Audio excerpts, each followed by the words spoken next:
Hi, I'm Desiree. I'm 16 and I am a current student in the Arts and Design Academy at Dixon High School. And this is the story of my journey of losing my best friend, Devin. We're going into my freshman year. My brother, Devin, was having trouble with his walking, which he was later diagnosed with CIDP. It has to do with your nerves, and it affects like the way you move and things like that. When I first heard about it, I honestly didn't really know what was happening. I thought it was like gonna go away like so fast. I was like, oh, it's nothing.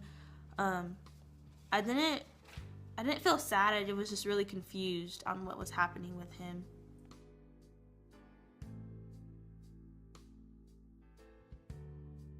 Desiree basically didn't change anything about the ordinary living. Everything was pretty much the same. It was just kind of like we were just living each day as best we could under the circumstances and adjusting to whatever he needed and finding what worked best for all of us when he initially got sick. The changes that I see in Desiree after her brother passed away, she actually has grown a lot. She developed a lot of different skills and talent when he was here because she's seen how dramatic his life became. So I think that made her grow up a little bit more on responsibility-wise.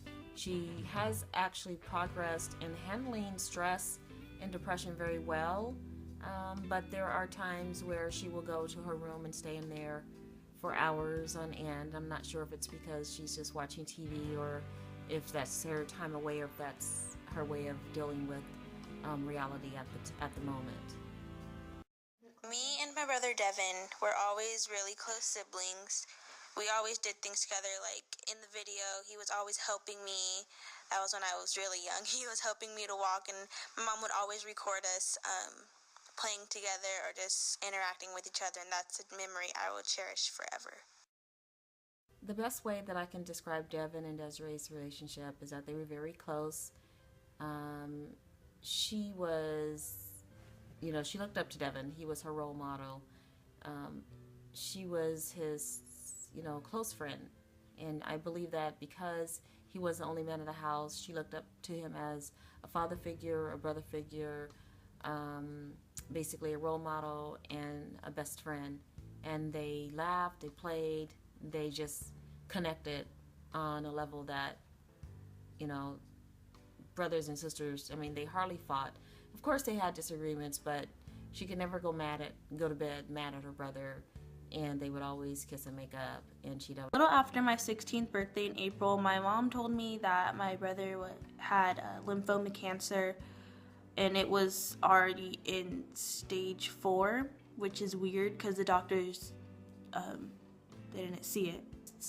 So it was kind of like, it was really shocking. I was like, wait, what? And that, like, that's when I started to get really scared because I was like, no. All this with my brother, during school it was hard, but it's like, it was weird because usually people would probably be like sad or really depressed, but I